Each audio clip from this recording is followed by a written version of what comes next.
So do you guys remember when Ahsoka took Anakin's lightsaber? And no, she did not beat him. I made a video on that, and you guys should check it out if you were butthurt about it, because I know the whole internet was. Now, Anakin was trying to teach Ahsoka a lesson. That's like saying how Vader lost to Luke in Return of the Jedi, and he was trying his hardest. He wasn't. There was no way that you could even say that he was. He was toying with him. He was taunting with him. Vader fighting Luke was not the same as Vader, in Rogue One, or Vader against anyone else who he actually wanted to kill, like let's say Starkiller, for example, at the very end. So right here, right off the bat, we know that Anakin was literally just testing Ahsoka. He was trying to make sure that she wanted to live. So he was giving her these openings. He gave her the lightsaber to see what her choice was. And in the end, after several attempts to make her understand, he eventually realized that she does want to live. And she says, I choose to live. Do you remember when she took his red lightsaber? It was cool to see.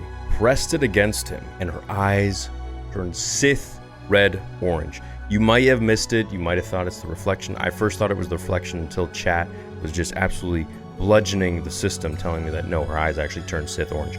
So then I rewinded it and I watched it. I'm like, holy crap, they actually did. So Ahsoka literally used the dark side in that moment. She went full on Sith. There was like a split second where she actually harnessed the dark side, and the only person to make her feel that level of hatred and anger was Anakin Skywalker. That should tell you how much emotion, at the end of the day, hatred or love, it's just emotion. And that should tell you how much emotion or love or hatred or whatever she has for him. Now, why the heck did she turn to the dark side to such a level where she was able to have Sith eyes? And what did that mean? Well, she harnesses a lot of anger towards Anakin for turning to the dark side, or abandoning her at the end of the day. He didn't go after her, even though she abandoned him. And for the fact that, of course, she blames herself for him falling to the dark side. Blames herself for his downfall and for what he did to the Jedi, to the younglings, to the galaxy, to her friends, to her, and to himself and their relationship.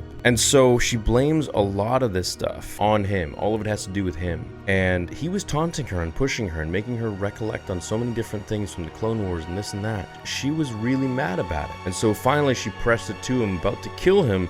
And then, just like Luke looked at the hand, she looked at his eyes and realized, this is what I'm going to turn into. So it was a beautiful poetic moment in that sense, where I was able to see it when I really thought about it. I'm like, dude, Luke saw the hand, the mechanical hand, saw it, and he's like, if I continue down this path, this is exactly what is going to happen to me. I'm going to be just like my father. And she's looking at his Sith eyes when hers ignite, and she feels that level of hatred and anger, and she sees the anger in him, and she realizes, this is what I'm going to turn into. And so she stops, and this was part of the test that Anakin wanted to see. Does she have that self-control, or is she going to be just completely letting herself go? Does she want to continue to live, to fight for another day, or is she just doing it to survive and just, trudge along, very monotonous, very mundane style, no energy, Ahsoka the Grey, just no emotion, cardboard personality? Or is she actually going to thrive and survive and live and choose to live?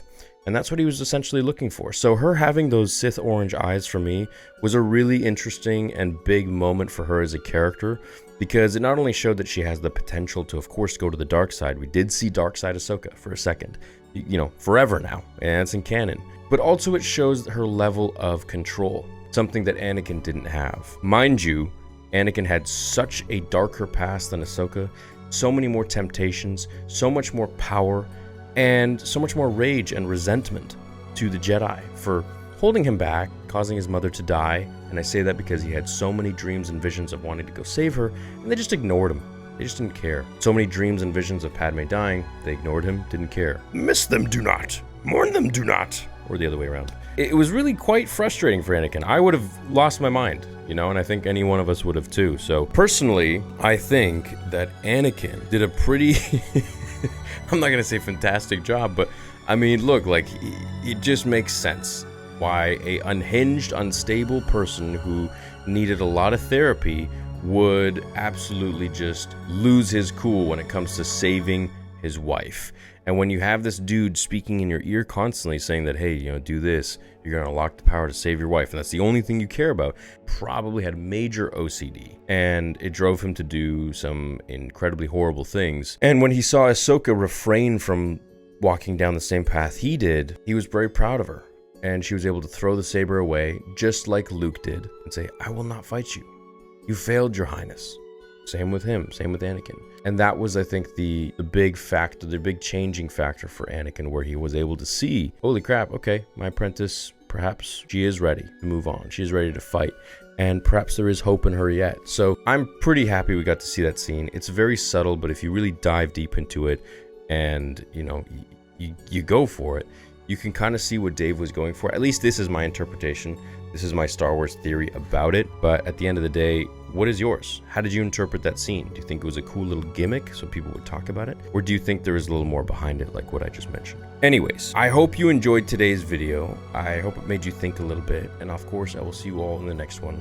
Make sure to subscribe to my Star Wars Theory podcast on iTunes and Spotify, as well as check me out on Instagram at Star Wars Theory. And we're about over 321,000 followers there. Can't wait to get to over 500,000 and go from there. I love you guys. Love connecting with you guys on there. I post a lot of like personal stuff and fun stuff and a lot of Star Wars stuff, a lot of Star Wars reels and things that you guys don't catch on this channel. So I do appreciate you guys checking that out, as well as on X, formerly known as Twitter, at Real SW Theory.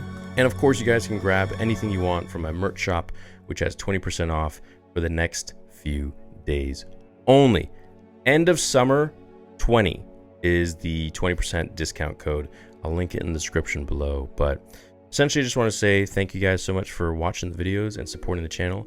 The growth during the Ahsoka show has been absolutely phenomenal, and I'm really happy that Star Wars is good again, in my opinion. You know, I was getting kind of disillusioned, and I'm really, really hopeful for the future, and I really can't wait to experience it all with you guys. And I hope it's gonna just continue the way it does with Ahsoka. And if it doesn't, man, you know, at least, you know, we have Dave Filoni's projects. We have his movie, we have Tales of the Jedi Season 2, and so on and so forth. So thanks again for watching today's video. Make sure to check out all those links in the description, as well as my other channels: Theory Talks, Theories Arcade, Harry Potter Theory, Cobra Kai Theory, and so much more that are linked down below. Thank you so much, everyone, and I'll catch you all in the next one. Until then, remember, the Force will be with you always.